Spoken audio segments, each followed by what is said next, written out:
Maraming ba ang bigat ng kalaban natin, bro? Tol, yung top, mababasag na. Pabuhat. Awit, talo. Buka mo na rin sa mga kuya mo. Buka rin. Oh. Pa, sino yung kasama mo? Mga anak, si Jay nga pala. Kapatid nyo. Kapatid nyo sa labas. Namatay ang nanay niya. Wala siya matutuluyan. Simula ngayon, dito na siya titira. Nagkakaintindihan ba tayo? Panganper mo naman. Kakamatay ni mama, di ba? Tapos ngayon magdadala ka ng anak mo sa labas dito? Dito mo papatitirahin? Hindi mo nga sinabi kay mama, may anak ka sa labas? Kailangan mo natutukontrahin ang desisyon ko. Turing yung kapatid si Jay. Kadugo natin siya. Saka panahon na rin siguro to para magsama-sama kayo. Kung dito mo patitirahin yan, gagawin ko na may sarami buhay niyan. Mas pipiliin ko pong lumayas kaysa makasama kayo dito sa bahay. O di sige, lumayas ka. Para mahinto na rin ang suporta ko sa'yo. Bastos ka. Sige, gawin mo. Huwag mo pansinin yun. Oo, kaya mo na yung Senso. Wala itong kapatid dito sa bahay. Kami bahala sa'yo. Ayos na anak. Pa, kape ka muna. Hindi na. Kailangan ako sa trabaho lang, mamadali ako. Oh, mga biling ko sa inyo Kaya na bahala sa kapatid nyo. Kahit hindi ba tayo? Jay, hindi mo na mga kuya mo Sige pa, ingat ka pa. Ingat pa. Hoy, simula ngayon, ikaw mag-asikaso dito sa bahay Ikaw maglilinis at ikaw magluluto. Enzo, tumigil ka. Bakit kuya? Kapatid natin yan. Hindi yung katulong. Anong kapatid sinasabi mo kuya? Isang pig lang to anak ko sa labas Siguro malandi yung nanay mo. Abati ka lang kuya. Huwag mo naman indama yung nanay ko dito. Bakit? Totoo naman Hindi magpapamundis yung nanay mo kung hindi malandi. Enzo, tumigil ka na nga. Sumusobra ka na nga. Bakit kuya? Totoo naman malandi yung nanay na ito. Isa pa, dagdag pala mo rin ka dito sa bahay Sabay, susumbong kita kay Papa. di magsumbong ka. Buha nga nito. Kumakaas kay Jay. Jay, okay ka lang ba? Enzo. Yaman si Enzo. Ganun lang talaga yan. Pib, nakakabantit na sa bahay.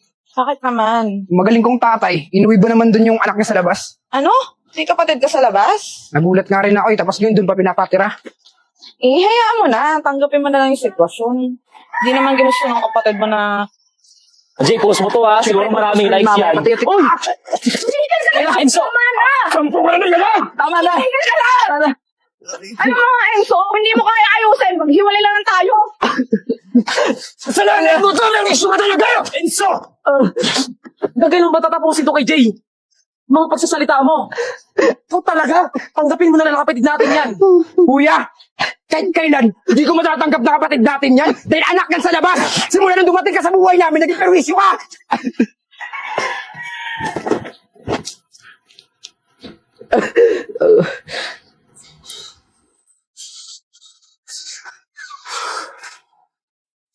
Pa, Ha? Tarantado ka? Ha? Ang ginawa mo sa kapatid mo? Ha? Hinilinan na kita, di ba? Di ba natin sinusunod, ano? Bakit pa? Totoo naman, di ba? Malandi yung nanay niya. Kasi kung di malandi nanay niya, hindi mabagal sa'yo. At ikaw pa, mamiyadong tao ka, di ba? Pero pinatulan mo yung nanay niya. Talagang bastos ka! Ha? Tama na yan. Patama na Tama nyo! Sinabihan mo na kayo! Ha? Huwag mahala kayo magkapatid!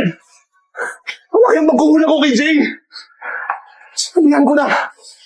Sinakan mo! Hayop ka talaga! Tama na.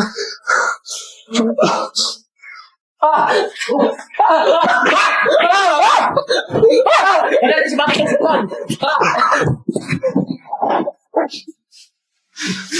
Dok. Ano ba nangyari kay Papa? Pasensya na kayo. Ginawa namin ng lahat, pero dead on arrival ang pasyente. Gawin niyo po lahat. Gawin niyo ng parang tulog. Hindi pwede mawala yun. Wala na talaga kami magagawa. Kasi Hindi, Dok. Gawin niyo po lahat. Dok. Kasalanan mo siya kasalanan mo to. Nagdahil sa'yo, nawala si Papa. Kuya, hindi ko ginasabayari ito. Pingin na kayo! Sana hindi ka na dumating sa buhay namin. Sana hanggang kayo masaya pa kami. Enzo, tumigil ka na! Hindi mawawala si Papa kung hindi dahil sa'yo! Matuto ka sana magkisama kay Jay! Eh di sana hindi mamamatay si Papa!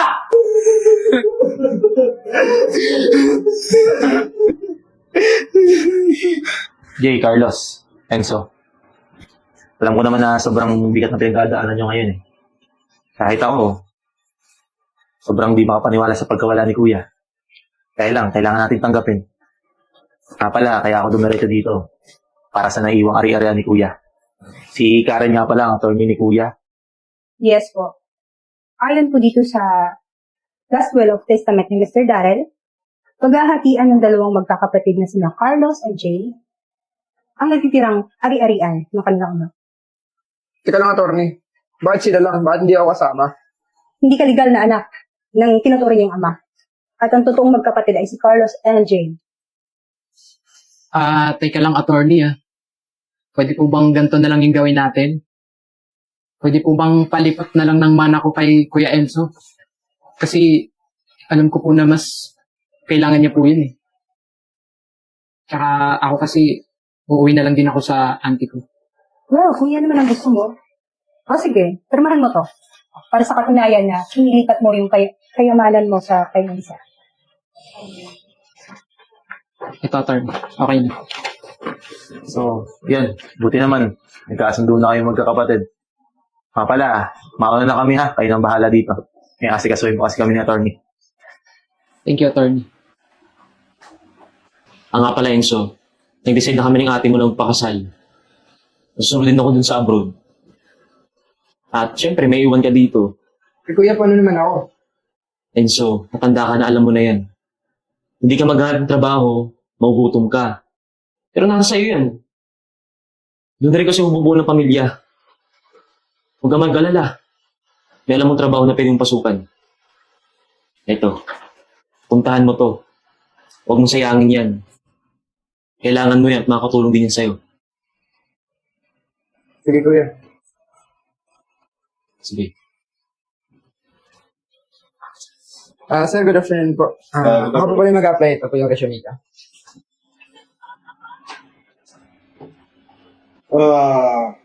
Mr. Enzo, right? Yes po. Oh, yeah. Maganda naman yung mga credential mo. At tingin ko, bagay na bagay ka sa posisyon na kailangan namin. Okay? Congratulations. Kaya lang, hindi ako yung mag-interview sa'yo. Ay! Boss! Okay na ba? Malinis na yung office niya. Sinuot ko lang. Tinignan ko paano maging boss. Boss. Nandiyan na ba yung mag-apply? Siya yung interview niyo, boss. Jay? Kuya, ikaw yung mag-apply? Ako, Jay. Ako yung mag-apply ng trabaho. Nga pala. Ikaw yung may-ari ng building na to? Oo, kuya. Ibang-iba ka na. Asensado ka na ngayon. Hindi ko naman maabot lahat ng to, kuya, kung di dahil sa tulong ni Kuya Carlos eh. Siya yung nagpaaral sa akin, kaya ako nakapagtapos. Kaya nagkaroon ako ng sarili kong business. Nga pala, Jay. Pasensya ka na para sa mga nangyari dati, Saka isa pa, sana patawad mo ako. Lalo na sa mga nagawa ko sa'yo. Lalo na nung sinisi kita, nung may nangyari kay Papa. At, Jay, salamat. Kasi kahit hindi niyo ako tunay na kapatid, tinanggap niyo pa rin ako. Alam mo, kuya, matagal na panahon na yun. Tsaka, noon pa man, pinatawad na kita. Jay, salamat.